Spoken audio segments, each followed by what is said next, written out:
Hi, my dear student. Welcome to Vision Plus once again. My name is Wow Chemist. So I take you people through chemistry.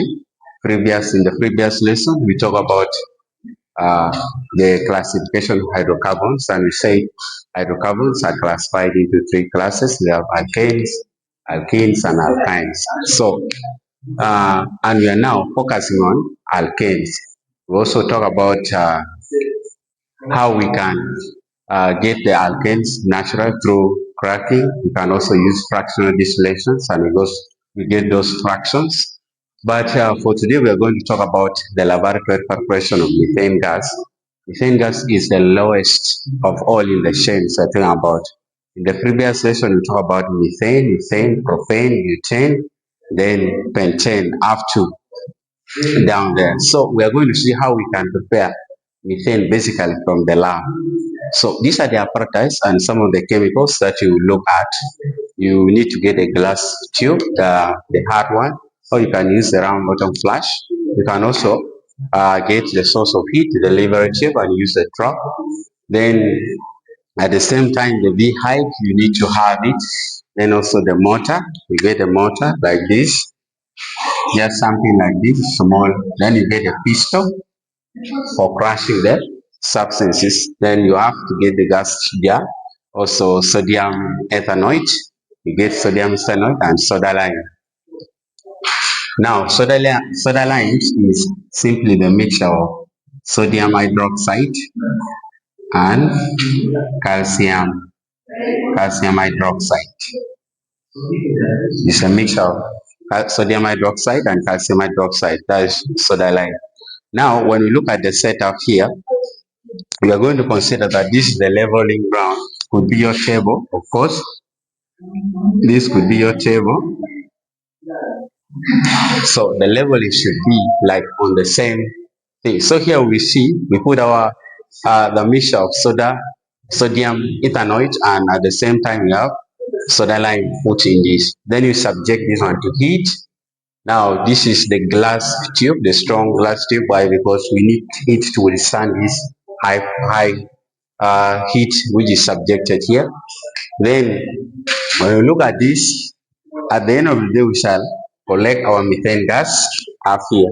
Why? Because we are saying this one is less denser compared to that one of air. Now, when we look at the procedures, we are saying that the first thing we should have to get, we have to weigh these grams from the laboratory. You have to get 4 to 5 grams of sodium ethanoate, and at the same time, you put equal amount of what? Of soda lime in the mortar, and then after that you ground them. After grinding, what will happen is that you can use a pistol, of course. Yeah, assuming you put this thing here, you use a pistol to crush them. After that, you transfer the mixture. It has now become the mixture. You transfer it and you put it in the where? In the hard glass tube. After putting it there, what will happen is that you're going to subject now that hard glass tube to the what? To the high temperature.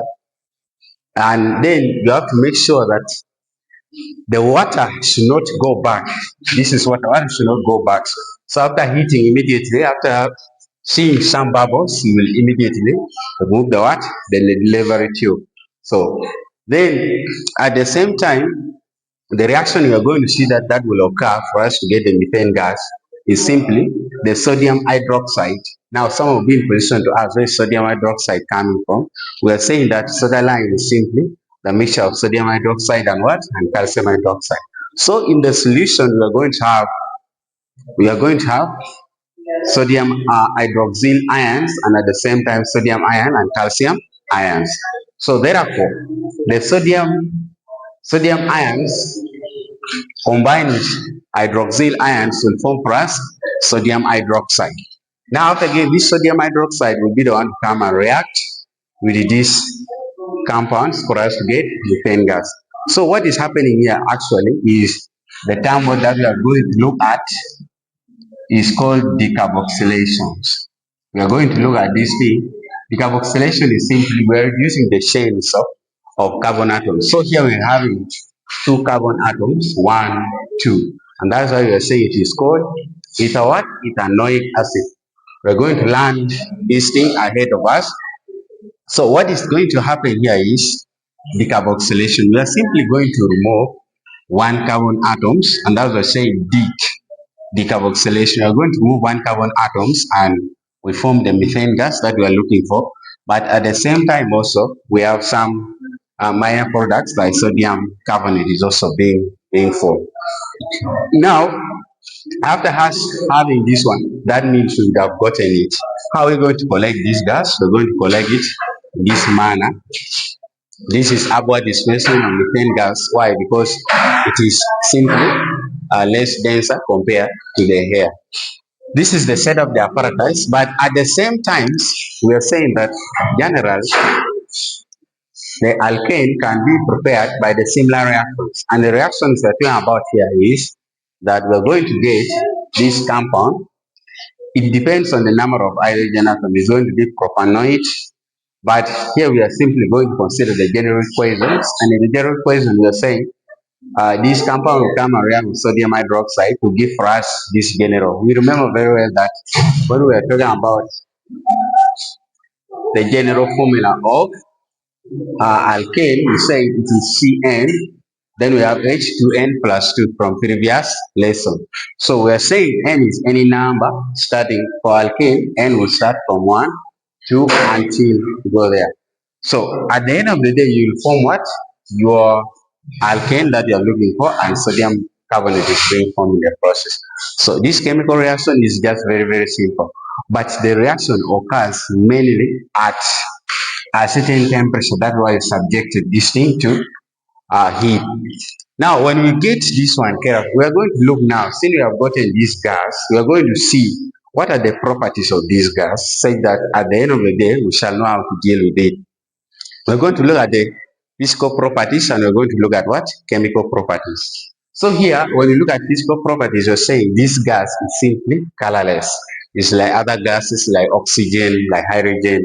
So it is colorless and it is also odorless. That means this gas has no what?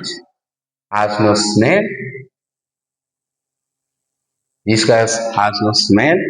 That's why we are saying it is odorless. Then at the same time, it is less dense or less denser than the air, and that's why we shall be in position to collect it in that manner. And also when we look at it critically, we are saying that this gas, when you get this gas and maybe there's water, of course there's water here, and that's why it was possible for us to collect this one over the water. Why? Because it cannot what? Dissolve in water. When you put it there, it will simply be insoluble. But this gas, when you get organic solvents, when we get organic solvents, the best example is we have benzene. We're going to talk about benzene ahead. So when we get this gas and we dissolve it in benzene, it's going to be soluble. And that brings us to the final part of this preparation of methane gas. After this, we shall go and look at what we call the chemical properties, how it behaves, how it can react with oxygen, how it can react with other substances like the halogens. Yes, thank you for your time.